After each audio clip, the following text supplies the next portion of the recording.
Mindanao ang tinaguriang Land of Promise ng Pilipinas. Dito matatagpuan ang ilan sa pinakamayamang lupain, saganang likas na yaman, at masaganang kultura.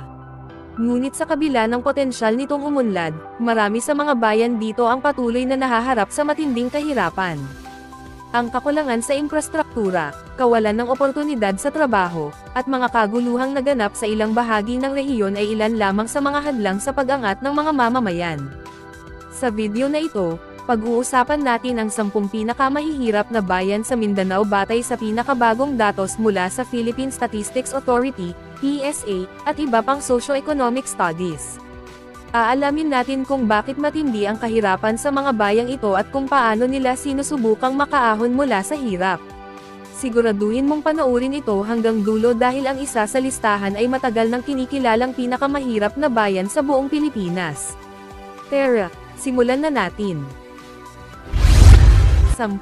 Talacogon, Agusan del Sur. Poverty Incidence, 38.5%. Ang Talacogon ay isang bayan sa lalawigan ng Agusan del Sur, Caraga Region. Kilala ito bilang isang agricultural town na may malalawak na palayan at taniman ng mais.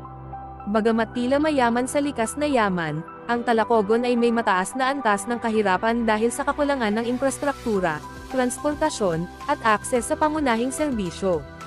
Isa sa mga pangunahing problema rito ay ang kakulangan ng modernong irrigation system, kaya't madalas umaasa lang ang mga magsasaka sa ulan. Kapag nagkaroon ng tagtuyot o matinding pagbaha, apektado agad ang kanilang ani.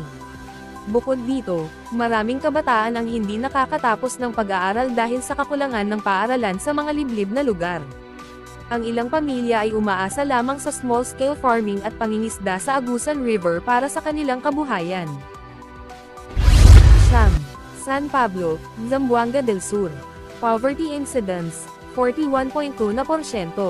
Ang San Pablo ay isang maliit na bayan sa Zamboanga del Sur na may ekonomiyang nakasentro sa agrikultura. Gayunpaman, karamihan sa mga magsasaka dito ay patuloy na nahihirapan dahil sa mataas na gastos ng produksyon at kawalan ng akses sa merkado.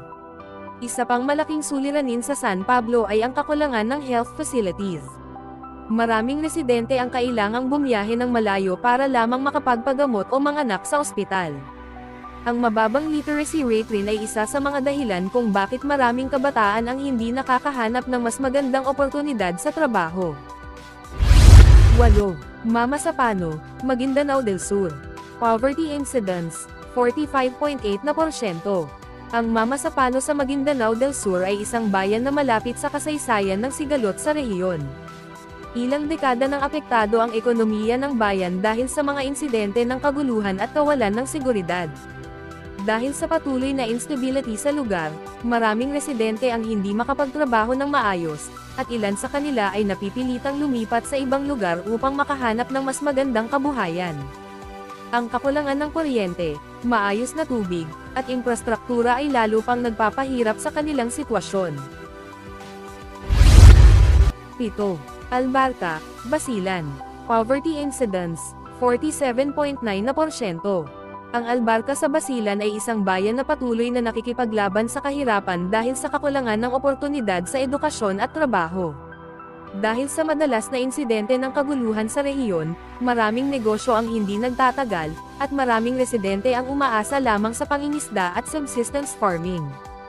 Bukod dito, kakaunti ang eskwelahan at health centers sa bayan, kaya't maraming bata ang hindi nakakakuha ng maayos na edukasyon at pangangalagang medikal. 6. Haji Muhammad Ahol, Basilan. Poverty Incidence, 49.3%. Isa pang bayan sa Basilan ang nasa listahan, ang Haji Muhammad Ahol.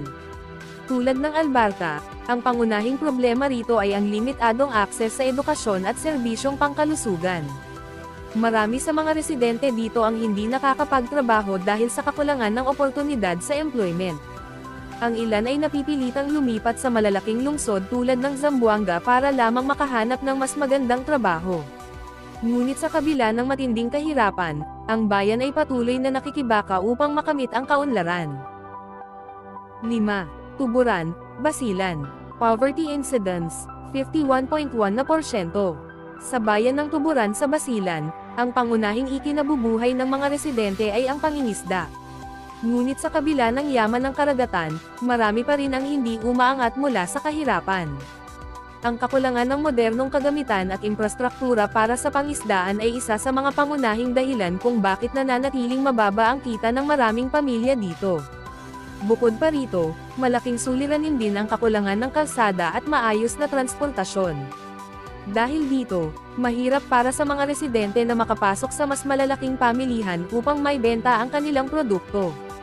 Dahil sa matinding limitasyon sa kalakalan at transportasyon, nananatiling limitado rin ang oportunidad para sa mas mataas na kita at pag-unlad ng ekonomiya ng tuburan. 4. Sultan Dumalondong, Lanao del Sur. Poverty Incidence, 52.7%. Ang Sultan Dumalondong ay isang bayan sa Lanao del Sur na matagal nang nakararanas ng mataas na antas ng kahirapan. Isa sa mga dahilan nito ay ang kakulangan ng suporta sa agrikultura, na siyang pangunahing pinagkukunan ng kabuhayan ng mga residente. Sa kawalan ng sapat na patubig, kagamitan, at makabagong teknolohiya, maraming magsasaka ang hindi makapag-ani ng sapat upang maiahon ang kanilang pamilya mula sa kahirapan. Bukod sa isyu sa agrikultura, matagal nang naapektuhan ang Sultan Dumalondong ng mga insidente ng kaguluhan sa rehiyon. Dahil dito, maraming pamilya ang napilitang lumikas, na lalong nagpulala sa kanilang sitwasyon. 3. Sapa-Sapa, Tawi-Tawi. Poverty Incidence, 54.3%. Ang Sapa-Sapa ay isang bayan sa Tawi-Tawi na napapalibutan ng malawak na dagat. Sa unang tingin, maaaring isipin na sagana ang kabuhayan dito dahil sa likas na yamang dagat. Subalit, ang realidad ay malayo sa inaasahan. Sa kabila ng kanilang likas na yaman, nananatiling isa ang Sapa-Sapa sa mga pinakamahirap na bayan sa Mindanao. Isa sa mga pangunahing dahilan nito ay ang limitadong akses sa edukasyon at infrastruktura. Dahil sa kawalan ng maayos na daan, paaralan, at ospital, maraming residente ang hindi nakakapagtrabaho ng maayos o makahanap ng mas matatag na pinagkakakitaan. Dahil dito, karamihan sa kanila ay umaasa lamang sa maliitang pangingisda upang matustusan ang kanilang pang-araw-araw na pangangailangan. 2. South Ubian, Tawi-Tawi. Poverty Incidence, 56.2%. Ang South Ubian ay isa pang bayan sa Tawi-Tawi na patuloy na nahaharap sa matinding kahirapan. Marami sa mga residente rito ay umaasa lamang sa maliitang pangingisda bilang pangunahing hanap buhay. Ngunit tulad ng sa ibang bayan sa Mindanao, hindi rin sapat ang kanilang kinikita upang matugunan ang kanilang pangangailangan. Bukod dito, hamon din sa mga residente ang kakulangan sa serbisyong pangkalusugan at edukasyon. Sa kawalan ng sapat na paaralan at ospital, maraming bata ang hindi nakakapagtapos ng pag-aaral, at maraming pamilya ang walang akses sa dekalidad na serbisyong medikal. Dahil dito, tila isang paulit-ulit na siklo ng kahirapan ang dinaranas ng mga taga South Ubian. 1. Siayan, Zamboanga del Norte. Poverty Incidence, 58.5%. At ang pinakamahirap na bayan sa Mindanao ay ang Siayan sa Zamboanga del Norte. Matagal na itong kinikilala bilang isa sa mga pinakamahirap na bayan sa buong Pilipinas. Sa poverty incidence na 58.5%, mahigit kalahati ng populasyon dito ay nabubuhay sa matinding kahirapan. Ang pangunahing ikinabubuhay ng mga residente rito ay pagsasaka, ngunit dahil sa kakulangan ng suporta sa agrikultura, marami ang hindi kumikita ng sapat upang matustusan ang kanilang pamilya. Maliban dito, kakulangan din sa infrastruktura at serbisyong pampubliko ang lalong nagpapahirap sa pamumuhay ng mga taga-Siayan. Marami ang walang akses sa maayos na kalsada, paaralan, at ospital. Dahil dito, marami sa mga residente ang patuloy na nakikipaglaban upang mabuhay araw-araw. Ang 10 bayang ito ay patunay na marami pang kailangang gawin upang matulungan ang Mindanao sa pag-ahon mula sa kahirapan. Bagamat sagana ang isla sa likas na yaman, ang kakulangan sa infrastruktura, edukasyon, at suporta mula sa gobyerno ay ilan sa mga pangunahing dahilan kung bakit marami pa rin ang naghihirap. Ngunit hindi ito nangangahulugan na wala ng pag-asa.